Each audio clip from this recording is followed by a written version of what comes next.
ओडिशा रे आरंभ हैला डबल इंजिन सरकार। ओडिशा माटी रे आरंभ हैला एक ऐतिहासिक अध्याय। गतकाली अपराह्न रे भुवनेश्वर जनता मैदान रे बीजेपी रो 16 जणिया मंत्रिमंडल शपथ ग्रहण करिसंती।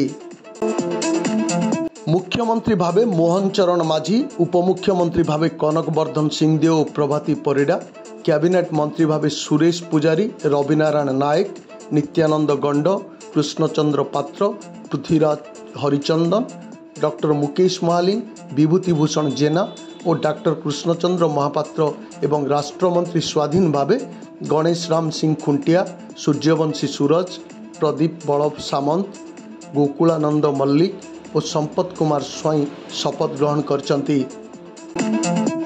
शपथ ग्रहण परे नुआ सरकार प्रथम कैबिनेट रे 4टी बड़ निष्पत्ति निया जाइछि।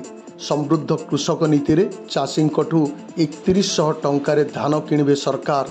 सुभद्रा योजना रे महिला को 50,000 टंकार मागणा भाउचर प्रदान करिवे।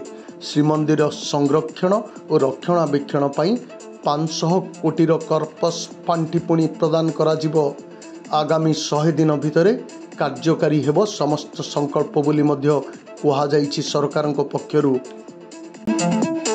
आज मुख्यमंत्री श्री माझी उपस्थिति रे मंगल आलती परे परे श्रीमंदिर चारिद्वार खोल जाइछि। तेबे डबल इंजिन सरकार बोबाल धमाका आज देखा मिली साधारण रे आलोचना हेउछि।